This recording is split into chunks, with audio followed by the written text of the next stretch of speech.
Hi there, I'm Casilda. I'm going live with Don't Block Your Blessings festival. It's a music, healing, and arts festival that was created by Arezu after he lost his mother, and that sort of really brings us to how some of our adversities, our hardships in life can really help connect us to who we truly are and expand our consciousness, which is the topic for today, expanding consciousness and how it's actually our source code to thriving. Now, I'm just trying to see if we are linked to the live stream. This is being live streamed on don'tblockyourblessings.org. So if you're watching this on Facebook, please head over to don'tblockyourblessings.org, and there's an amazing lineup of artists, including Krishna, one of my favorite musicians, and amazing talented people from various forms of healing and wisdom, because everyone's got a message to share, and it's within every one of us. And as we walk this path, we get to share our light with everyone else and walk each other home. And that's the beauty of what this is, why these festivals are amazing. So coming back to expanding consciousness, our source code to thriving. For some of you may know me, many of you probably don't. My name is Casilda. I am formerly from the corporate world, and for the last 9 years, I pivoted into self-healing. Self-healing because I had 3 key moments in my life that really made me question what life is. And out of that questioning is what birthed this entire journey of transformation in my own life and expanding my own consciousness. And through years of trial and error and trying to figure out what works for my soul to expand, my consciousness to expand, I'm going to share some nuggets with you to see what might work for you. So just a little backstory. I lost, like Arezu, who created this beautiful festival, which I'm really grateful to be part of. I lost my mother almost 18 years ago, and that was a major turning point for me that started to make me question what is life. And from then on, it was then building my career, because I was working myself into numbing so that I don't have to feel the pain, which led to a pretty amazing career, but also that led to devastation and career betrayal. So that was the second one. I said there was 3. And the third one is, at the same time of this deep betrayal, this crisis, that's what I call them, these developmental crises in our life. There was my memory of all of my childhood traumas that were suppressed came back. Now today, almost a decade later of making healing my full-time devotion to really love myself through the pain, it now feels like someone else's story, like it happened to someone else, because that's the power of expanding our consciousness to a point where it doesn't, the story might be there, but its grip on you, the emotions and how it impacts your life is no longer there. So I'm just looking at my notes because I did want to cover a few things. I do have notes stuck to my around, so if you see me glancing, that's what I'm doing. So all of these questions led to, who am I and what is all of this about? What is life? And some of you might be having similar questions, and especially if you're starting to awaken, and during this global upheaval of so much uncertainty and so many things that are changing and transforming fast, reality as we knew it or know it is transforming. So in these moments, it's creating another internal crisis for many people that could leave people a bit depressed, a lot some anxiety, not knowing what's coming next. So, and even some PTSD, because some of the traumas that's happening right now, it could have long-term consequences.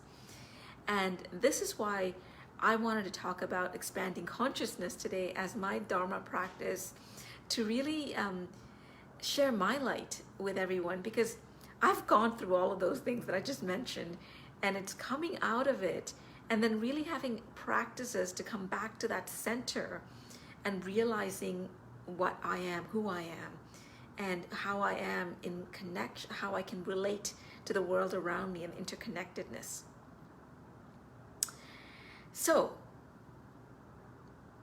to me, like, you may wonder, what is consciousness? And to some of you, you're very well versed in what consciousness is. And to some other people, you may not understand what consciousness is. It may be just a word that is in the mainstream right now and not truly understanding. So the way I look at it is, consciousness is everything that is manifested and unmanifested. It's the field of energy that we are all part of. And it's the part of us that we know, that we can feel, see, but there's more to that. And our consciousness is all around us. You know, sometimes when you have that sixth sense, oh, I get this gut feeling, my intuition, or you know something is happening and you don't understand how you would have even known that, that's part of your consciousness. That's the unmanifested feeding into you.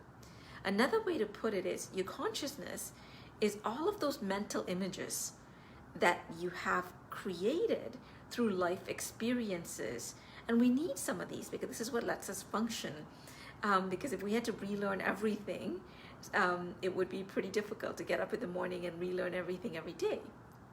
So some of the mental patterns, images, beliefs that we have created form our consciousness that is in a form.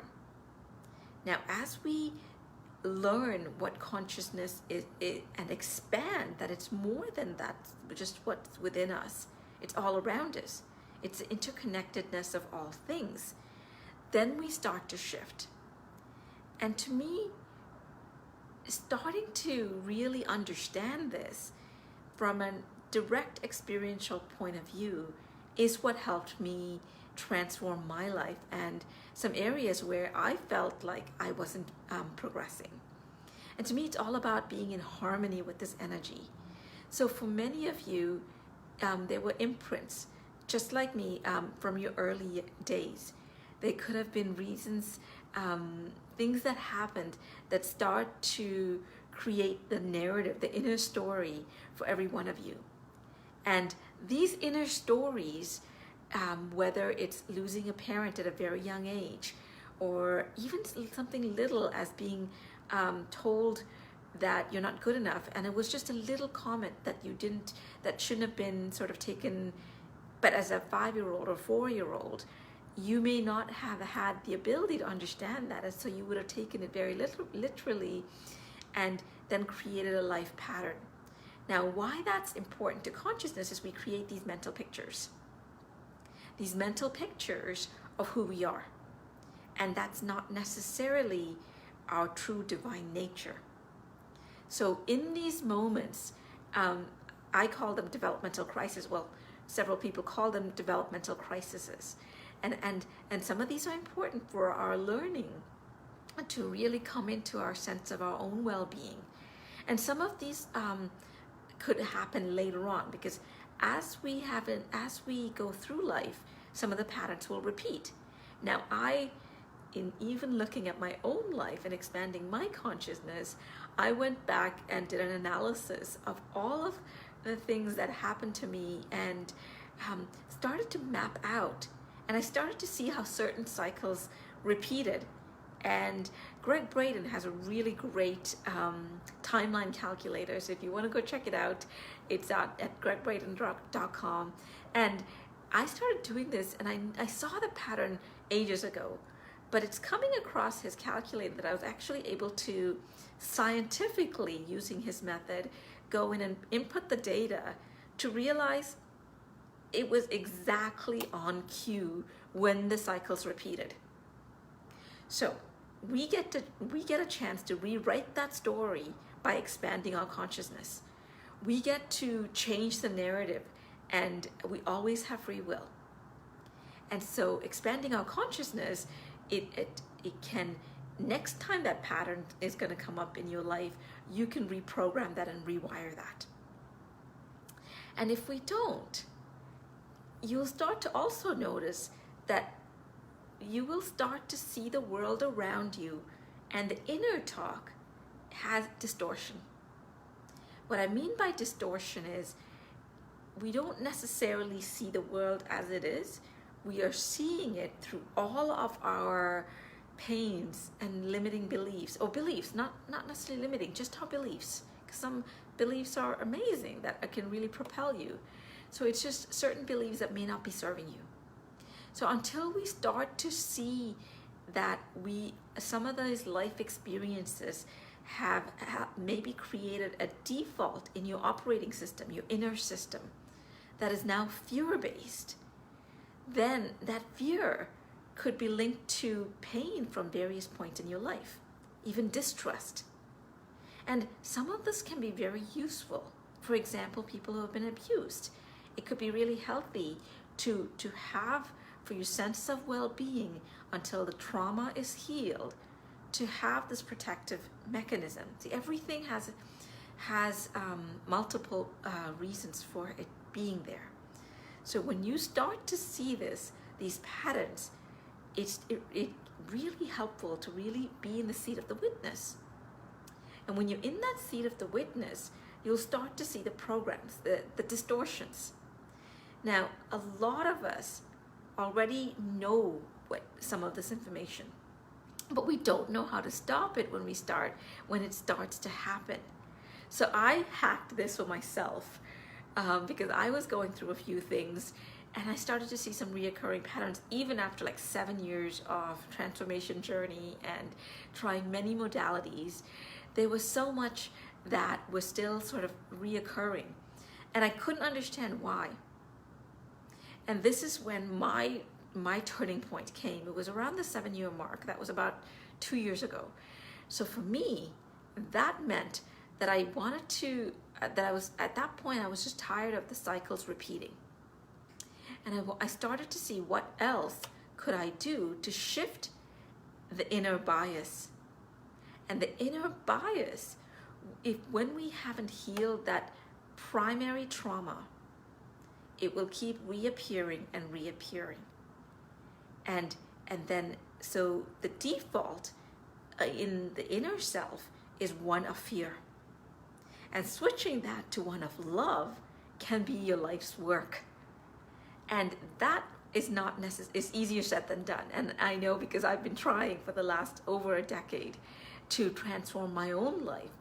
And it's after having my own breakthroughs, and the expansion is going to happen for all of us for the rest of our life, whether we're consciously on this path or less consciously on this path. I say less because there's consciousness in every one of us. It's the awareness there for you to really understand that experience, and then start to reprogram that. And so one of the hacks that worked for me in expanding my consciousness is to start to realize, if the feelings I'm having and the thoughts I'm having is not aligned to love, self-love. Like, a lot of us are very loving to other people, but how do you talk to yourself within, where the voice inside of you, the one that might think that you're not good enough to do something, or the one that might go into contingency planning for every worst case scenario because of all of the levels of uncertainty. And I don't blame anyone right now, because there is a lot of uncertainty and a lot that's happening, unfolding on our planet, and it's a time like never before. But it's also one of the greatest times to be alive, because the awakening, the adversity that's happening right now is really helping accelerate the awakening, where more and more of us are looking around and saying, something is off and things need to change. And we want it to change and come back. And in order to do that, it's the love within. We return to the love within. Because to me, that's what consciousness is. Pure consciousness is love.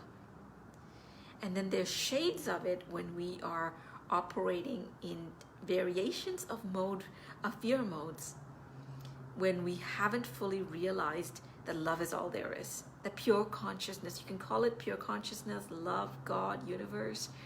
It's all around us. It's this infinite field that is always weaving around us. And now a lot of this is scientifically proven now.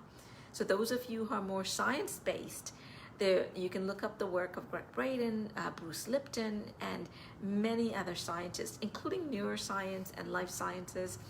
This is not new information for some people. And the reason I'm saying this is it can easily be dismissed as, oh, that's just spiritual language. I'm like, no, this is actually being proved now.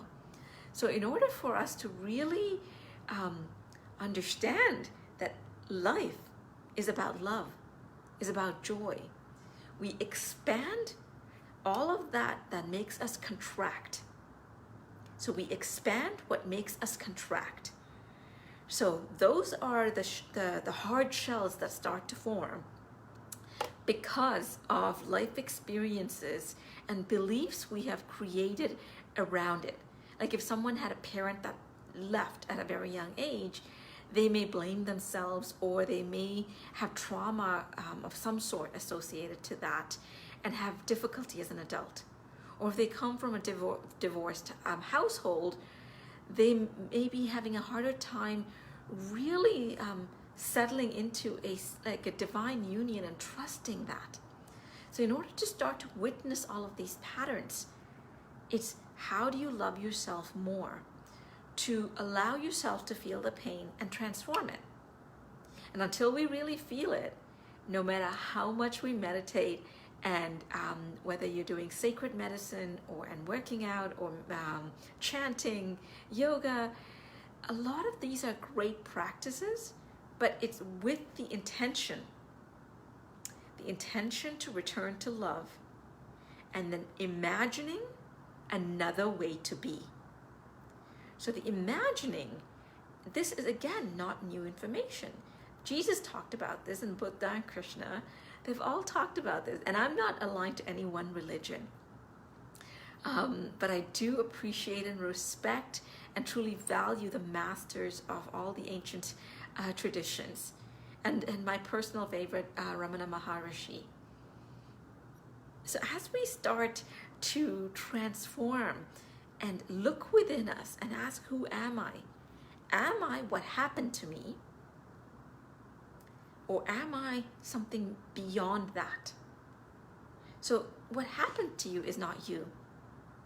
Because if it happened to you, then who's the one that it happened to?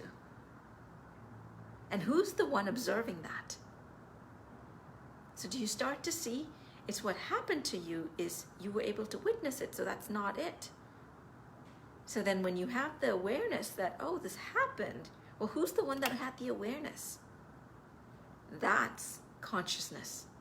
The consciousness is the ever-present, omnipresent part of you that is within you, but that's all around you and is interconnected to everything on this timeline, this dimension, and beyond. And I say and beyond because the connection doesn't stop. And I've experienced this directly. And it was at this point where my life started to shift, and I started to realize that there is so much more. And here I was trying, like having moments where I felt sorry for myself, or poor me, or just being devastated by some of the things that were really difficult things. And I say that with a lot of heart and soul, because there's so many of you right now that may have lost your job, a parent or a child, or something else, or you lost your freedom as you knew it. So this is when humanity is being tested. Are we going to succumb to fear? Are we going to choose love? Because the fear is going to make us contract.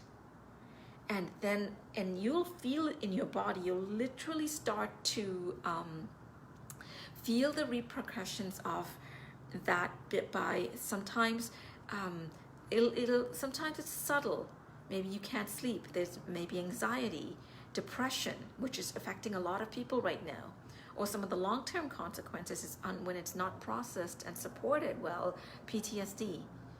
And or do you still have suppressed your emotions and just try to keep it all looking easy and calm on the outside, and you're just really struggling on the inside? Now, these are all little signs, little cues that you're contracting. So anytime you're choosing, making choices, and having a reaction that doesn't resonate with love, it makes our light within contract. And then over time, this can lead to all kinds of other decisions, choices we make, what we are attracted to, because once our energy starts to shift, now that vibrational match will start to show up. And then when that vibrational match keeps showing up, you'll wonder, like, I'm a great person, why is this showing up? And this is something that can be very difficult, especially for people on the spiritual path. Now, I want to briefly touch on mirrors as we are talking about this. And there's a common misunderstanding in the spiritual community and in pop culture that what you see is what you are. And I'm here to say it's not. Sometimes it is. What you see, it is a reflection of what you are, and that's one facet.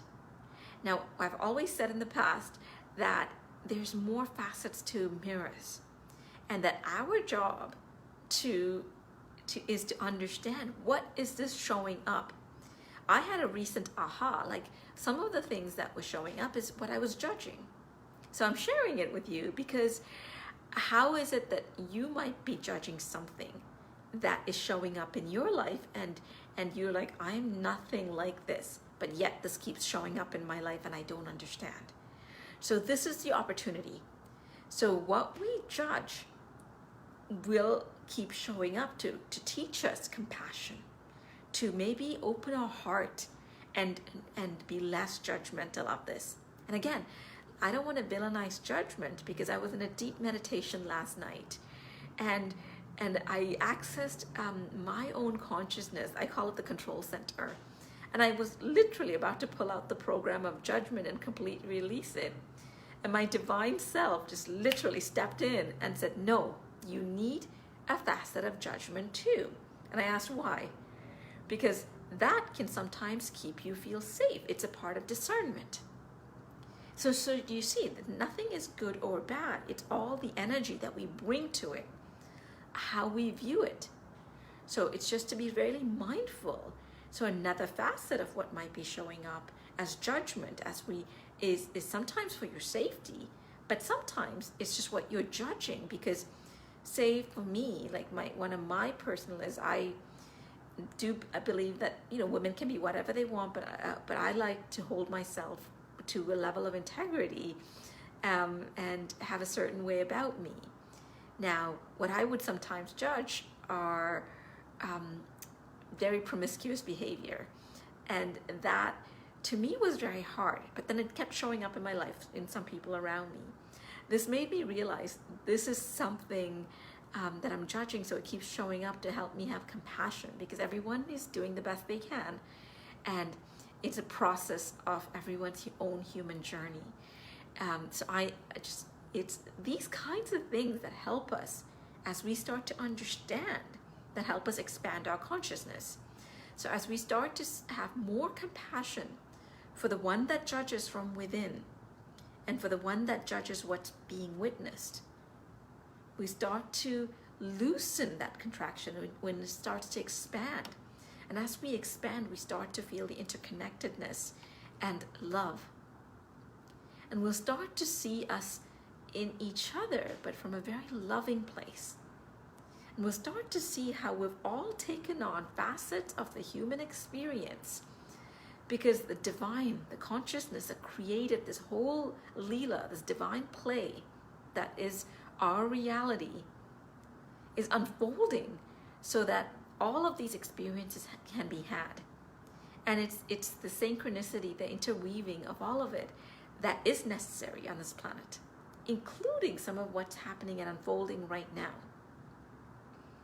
So with that, the unraveling process for me is about unlearning the things that I thought were good, bad, right, wrong, and coming back to the center within myself and start to create a new narrative, because it's all narratives, because love has no narrative. It's manifesting through all of us. Love just is. And so pure consciousness is love. And this love, from a scientific point of view, it's an energy. It's an energy that's weaving, which can be seen with the right technology. And that's part of every one of us. So as we start to expand our consciousness, you'll start to feel an inner harmony with yourself.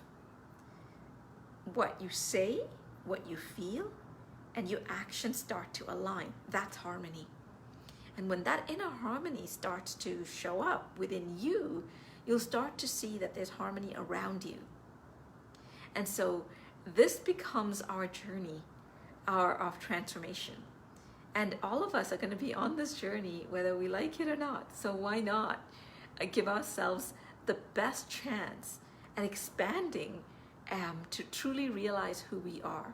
Now, the part of us that, sometimes when we are contracting, some of the things that can show up is physical illness or extreme obedience. You become a people pleaser, or you start to accept tyranny out of fear of doing the wrong thing. And look at where that's got us on this planet right now. So again, it's not a matter of right or wrong. It's just the process of unfolding, awakening that's happening on the planet. But how can we come into our divine center and be clear so that we become the still point? And that stillness is how we are manifested in form. And that form then is able to choose from a place of love. And how can we move forward from there?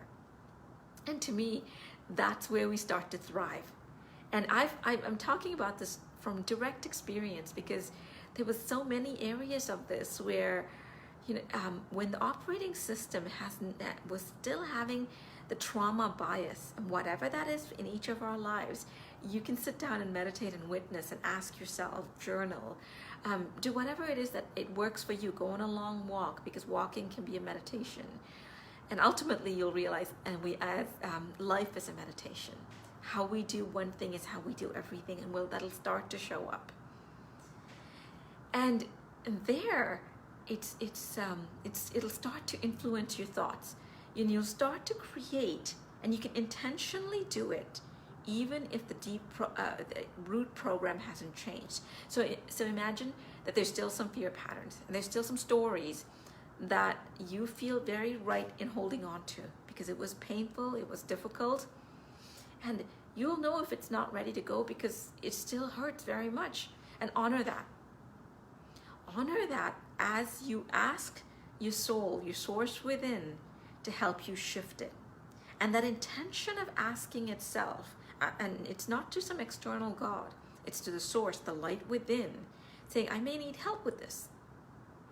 And tuning into that loving energy. And there's a really easy way to tune into that. I've been doing this for years. Anytime that I want to connect, I put my hand over my heart with open hands, and I'll take a deep breath and feel just great gratitude and gratefulness for anything that I can come up with at that moment, and connect the brain and the heart, and to remember how to be grateful for my life, for this breath, for a safe home, for food, for my healthy body. So just find something in that moment to be grateful for. And as we and keep doing that for a couple of minutes, 3 minutes, 5 minutes, however, at least that itself would be enough to start to see how can you then sync up the heart and the brain. Now you can do another thing, is then take your left hand and place it on your stomach, because then that syncs up the gut brain as well.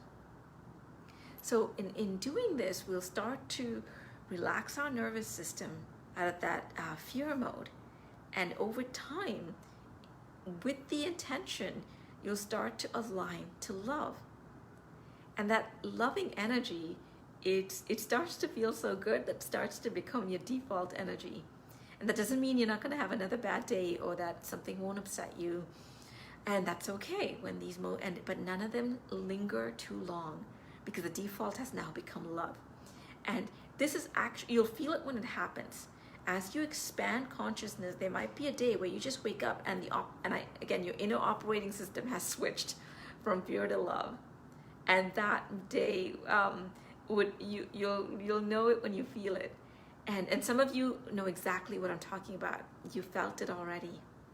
And it's okay if you tether sometimes, and because that's the process. Because as we transition, as we create our new story and the old story is going out, there is a transition phase. So be patient with yourself and really invite yourself to go deeper into that self-love. Because ultimately, that part of you is the one that's always connected to pure consciousness. It's always there. It's your guiding light. So, just looking at my notes to see what else. Another part of what may happen when we don't do this is some of you will realize you'll start to get sick more often, because it starts to affect your immune system. And right now, with the viral the virus that's going around, that's even more important. Now, be very mindful of what content you're watching, like on TV, the news, social media, because on a cellular level, your body doesn't know the difference. So if you're constantly watching the news or social media, I'm not going to say what someone is saying, but if it's just a lot of propaganda and a lot of negativity, and you can feel into it in your own body. How does this feel? If it doesn't feel like love, turn it off. Or just unfollow someone, or just hide the ad, because sometimes ads are pretty heavy as well. So it's these kinds of little life hacks that's going to help you stay in alignment with that loving energy till it becomes your only default pattern. Because over time, we're not going to need all these little hacks. That'll just be who we are. But in the process of getting there, see what works for you. See if it's going, try something, and if you're doing something and it doesn't work, if it used to work and it doesn't, try something else. Now, there's actual tools such as breath work, which is one of my personal favorites, which as a detoxification and active meditation practice. Detoxification, because as we bring in more oxygen into the air and we exhale in a very specific way, that's guided to sacred music, through to sound, and guided by a practitioner who's certified in it. It actually helps oxygenate the whole body, and that brings more energy, and that helps you come into more alignment and feel that love within you. So the more we create the feeling, and that starts to become our default, it starts to create a new default within you. Now, sometimes the body on a cellular level is holding on to memory. And the memory, even though we're regenerating all the time, like all of our organ cells, everything is regenerating. Again, all of this is really simple. If you just look up how often our liver, our lungs, our hair, bones, everything, it takes about a year to regenerate most things. Months, weeks for certain parts of us, like our stomach, would be days to regenerate. But then why is it that certain illness and things don't go away? Because on a cellular level, there's pathogens and toxins and that are still sitting there. So as they're recreating, it's replicating again. So this is why detoxing is really a useful tool, a very practical tool in expanding consciousness. Because when you want to truly thrive, the body is important, because it is the vessel through which the divine you, the God within you, the source within you, wanted to experience it. Because how else were you going to find out how that, I don't drink alcohol anymore, let me see, come up with another thing. How else were you going to, that amazing fruit, how else would you know how that fruit tastes if you didn't have this body?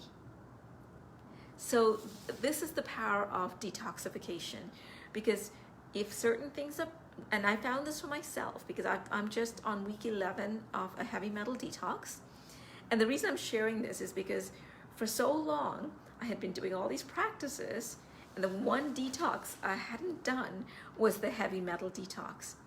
And as I was researching and started learning more about it, there were so many pathogens and viruses and bacteria that was feeding off of the metals that can affect your well-being. And that puts your body, your nervous system, at a high alert.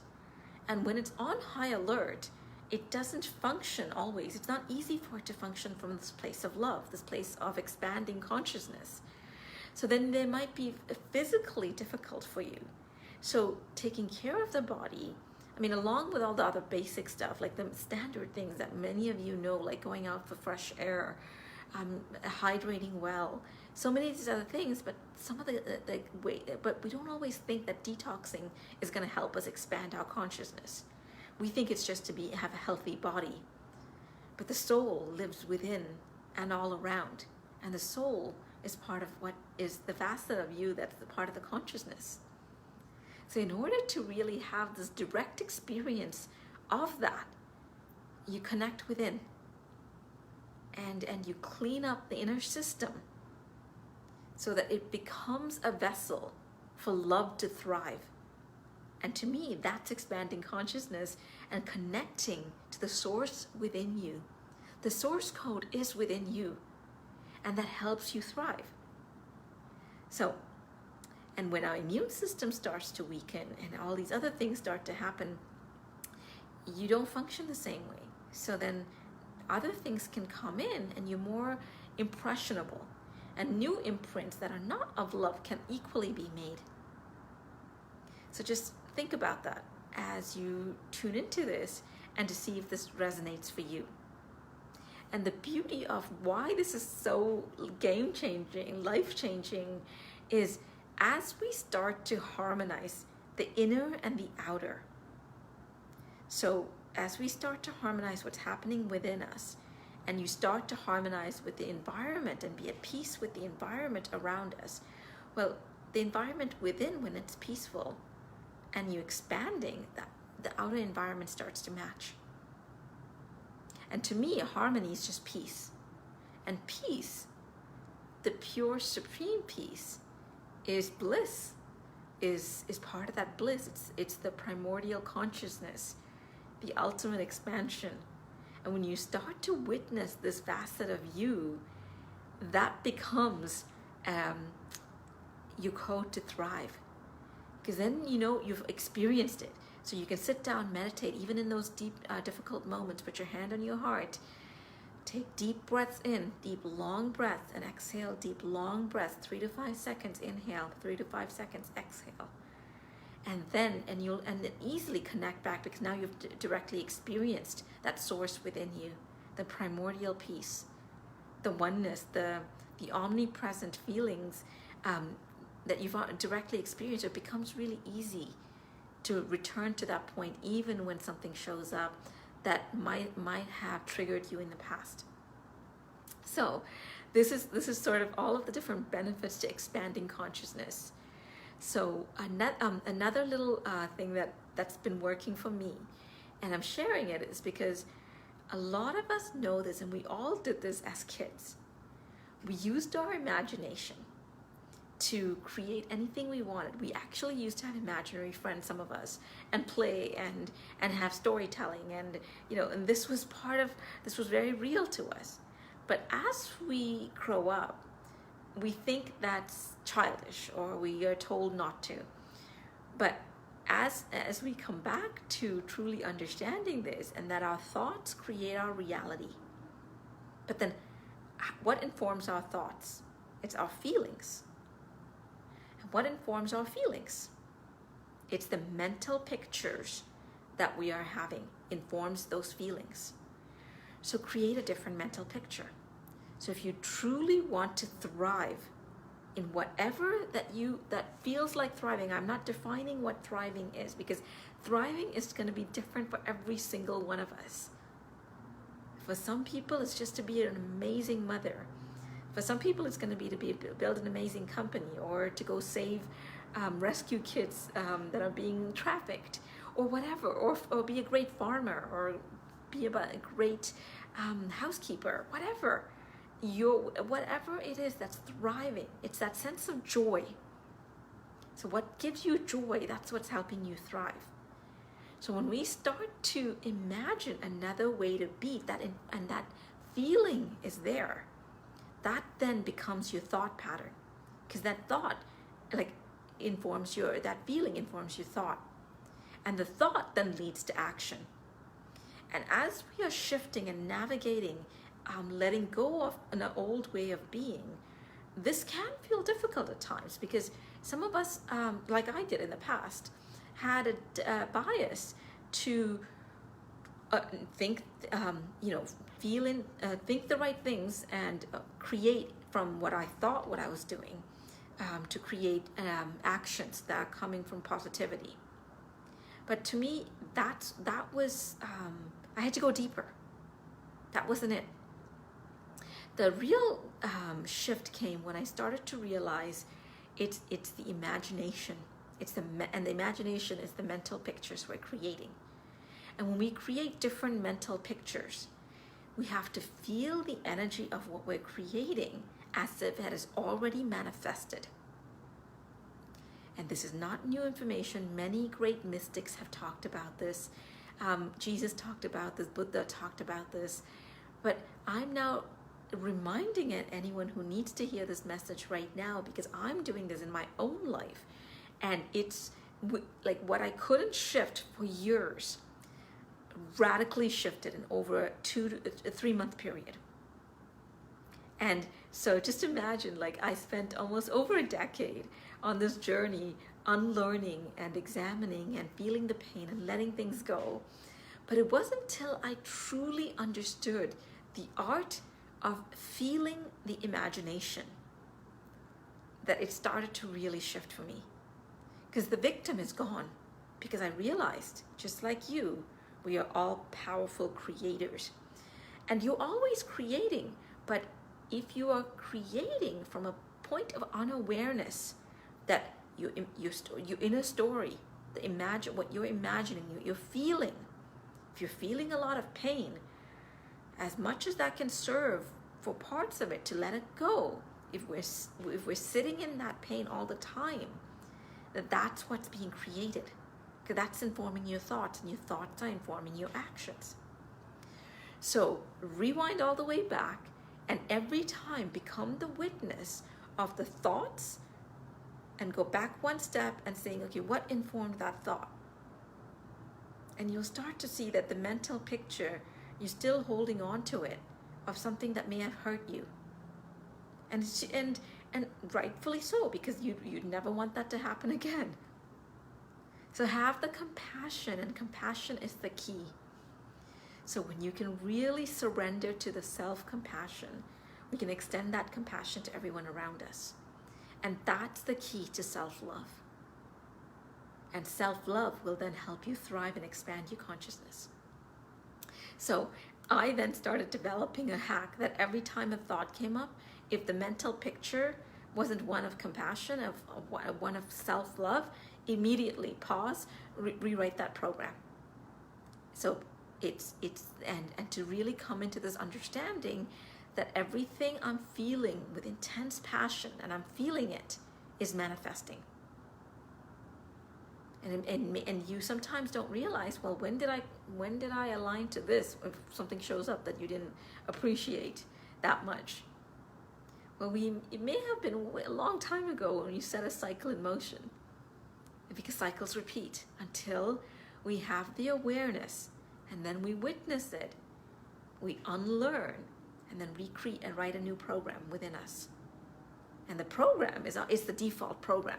It's already there.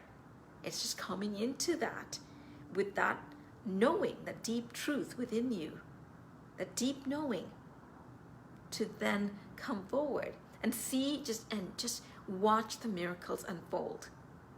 Things that seemed impossible will start to manifest.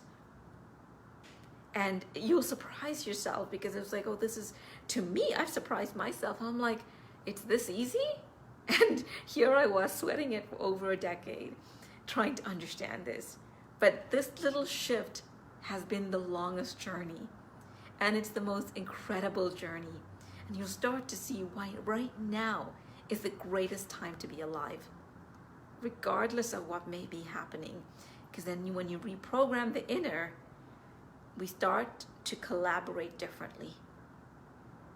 We start to speak up differently. And we start to create the new. Because see, the Genesis story has not ended. This Genesis story, you and I are part of the ongoing creation story. We are creating, and the story is the experiences. So you don't need to sit back and wait for something to happen. You are the creator. And having your consciousness expanded and understanding this principle, you can create whatever you want. Now, be careful that you don't send negativity or create something for someone else, wishing someone ill.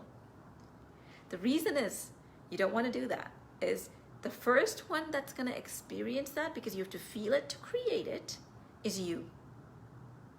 So there's no such thing as cursing someone else or doing anything.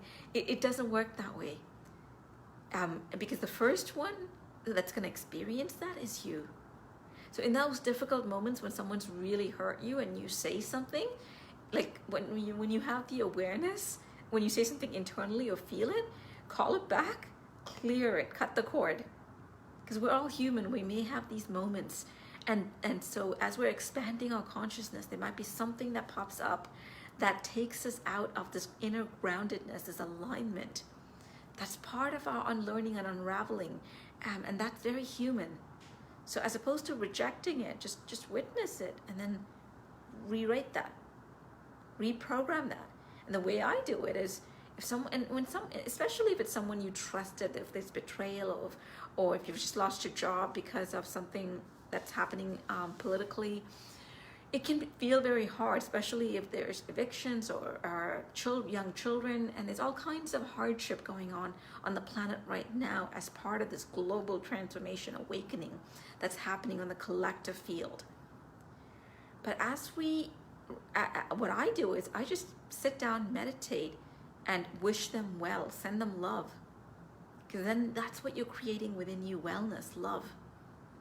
And that vibration of that loving energy, that consciousness, may go and illuminate their heart.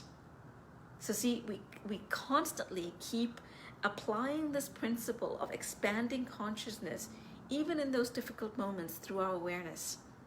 And send and wish, I wish people consciousness in those moments, because I don't want to judge anymore of what's right and wrong. But if it doesn't sit well with me, then I can have another way to frame it from within versus contract back into fear. So these are just a few of the things. So over time, as you keep doing this, you would have overridden all of your core beliefs. And a belief is just something that you've told yourself over and over again. It's a pattern that now becomes a default way of thinking. That's all it is. And it's really easy once you start to realize, oh, who gave me that belief? Where did that come from? Is that mine? And a lot of times it's not. And then you'll return to love and reprogram that and come back to that center. Those beliefs are gone, and you'll have ways to thrive in this expanding planet, this universe, and you become the creative, and you get to create whatever you want. And I hope that all of you will choose to create from love, create from joy, because life will feel a lot easier.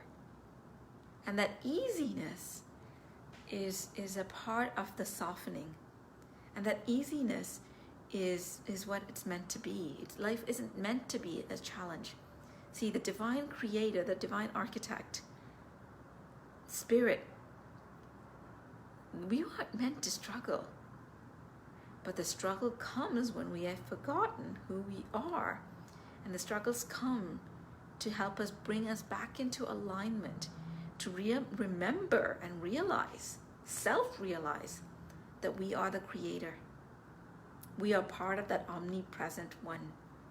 And that created thought that you was so important exactly as you are.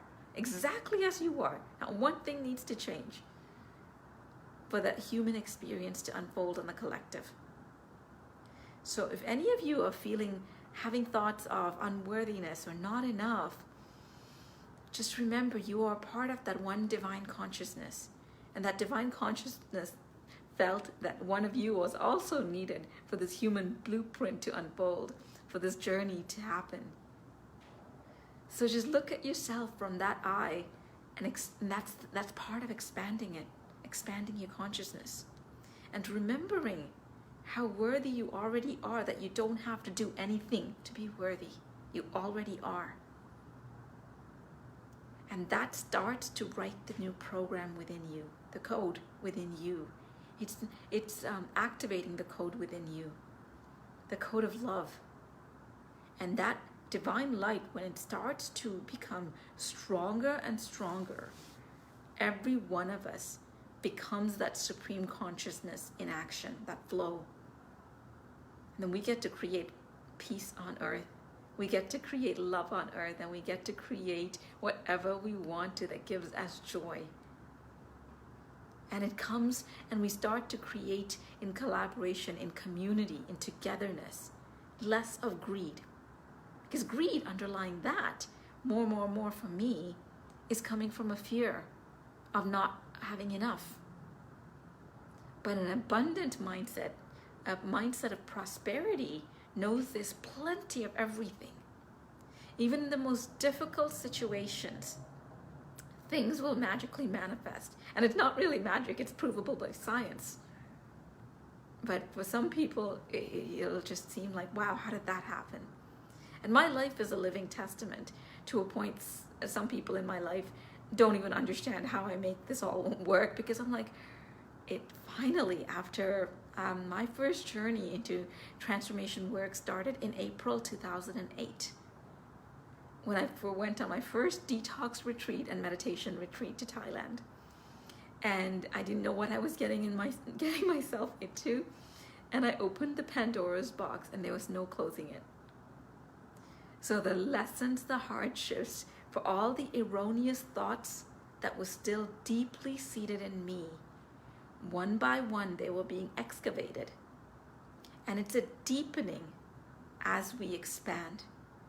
Deepening because as we deepen, we come into that center still point where there's no more distortion. You're pulsating in place.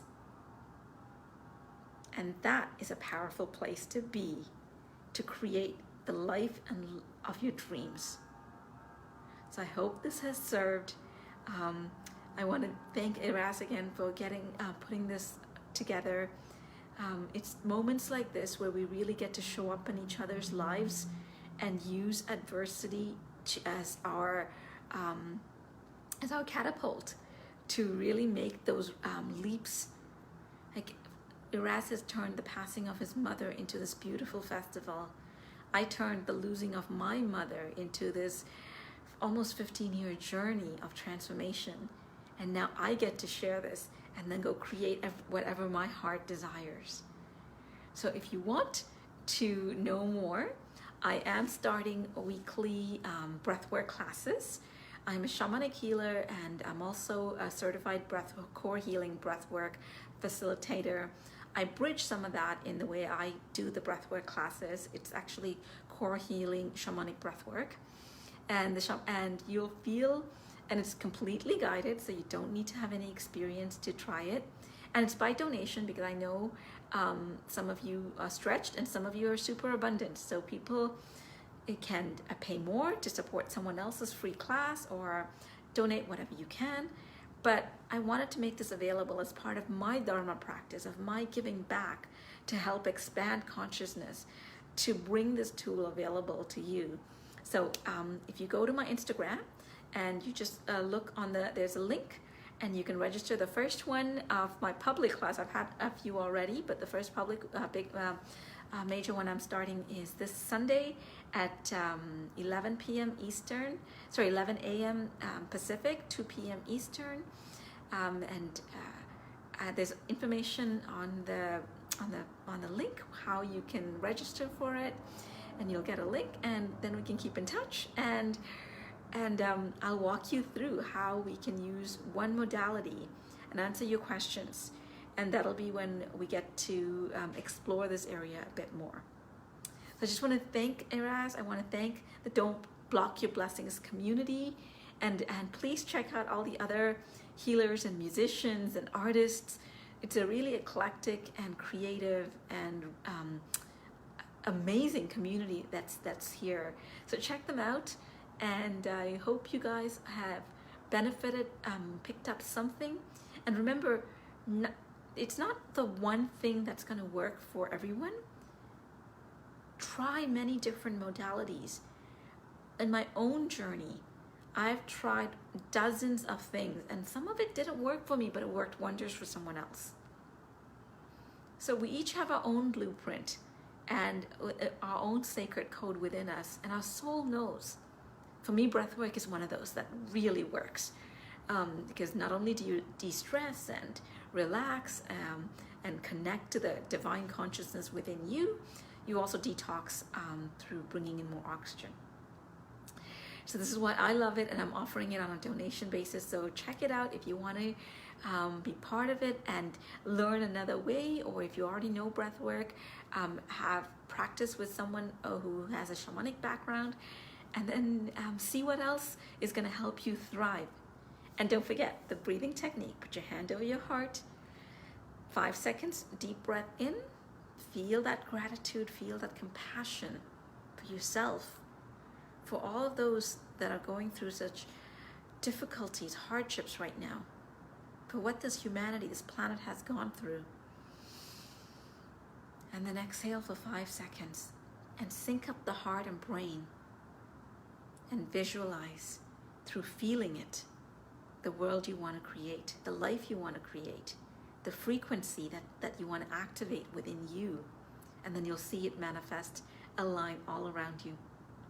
So my name is Casilda.